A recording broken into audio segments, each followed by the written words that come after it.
ભારતે પાકિસ્તાન ઉપર digital strike કરી અને યુટ્યુબ ચેનલ ઉપર પ્રતિબંધ મૂક્યો. હું છું રેન્સી, તમે મારી સાથે જોઈ રહ્યા છો અપડેટ કોર્નર. પાકિસ્તાનના ભારત વિરોધી પ્રચાર સામે ભારતે ફરી એકવાર જોરદાર પ્રહાર કર્યો છે. સરકારે ભારત વિરુદ્ધ જુઠ્ઠાણા અને નફરત ફેલાવતી ઘણી પાકિસ્તાની યુટ્યુબ ચેનલો ઉપર પ્રતિબંધ મૂક્યો હતો. આ ડિજિટલ સ્ટ્રાઇક એવા સમયે જ્યારે ભારતે પાકિસ્તાન સરકારના સત્તાવાર ટ્વિટર એકાઉન્ટને બ્લોક કરીને દુનિયાને એક મજબૂત સંદેશ આપી દીધો હતો. પહલગામ હત્યાકાંડ બાદ ભારત અને પાકિસ્તાન વચ્ચે તણાવ જોવા મળી રહ્યો છે. ભારતમાં પાકિસ્તાનના સત્તાવાર ટ્વિટર એકાઉન્ટ ઉપર પ્રતિબંધ મૂક્યો અને હવે પાકિસ્તાનની યુટ્યુબ ચેનલો ભારતમાં દેખાશે નહીં.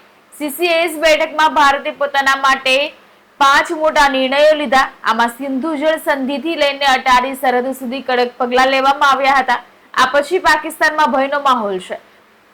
ભારતે આજે ડિજિટલ સર્જિકલ સ્ટ્રાઇક હાથ ધરી છે. યુટ્યુબ ચેનલો પર પ્રતિબંધ મૂક્યો છે. પાકિસ્તાની ન્યૂઝ ચેનલોના યુટ્યુબ પેજ ઉપર પણ પ્રતિબંધ મૂકવામાં આવ્યો છે.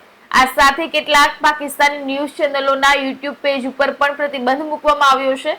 આમાં ડોન ન્યૂઝ, જીઓ ન્યૂઝ, સમા ટીવી, બોલ ન્યૂઝ જેવી ઘણી ચેનલોના નામ સામેલ છે. ગૃહ મંત્રાલયની ભલામણો ઉપર ભારત સરકારે પાકિસ્તાની યુટ્યુબ ચેનલો ઉપર પ્રતિબંધ મૂક્યો, જેમાં ઉશ્કેરણીજનક અને સાંપ્રદાયિક રીતે સંવેદનશીલ સામગ્રી, ખોટા અને ભ્રામક નિવેદનો અને સૈન્ય અને સુરક્ષા એજન્સીઓ વિરુદ્ધ ખોટી માહિતી ફેલાવવા માટે કાર્યવાહી કરવામાં આવી છે. આ નિર્ણય સાથે ભારતીય યુટ્યુબ વપરાશકર્તાઓ માટે શોએબ અખ્તર, આરઝુ કાઝમી અને સૈયદ મુઝમિલ શાહ જેવી પાકિસ્તાનની ચેનલોની એક્સેસ પ્રતિબંધિત કરવામાં આવ્યો છે.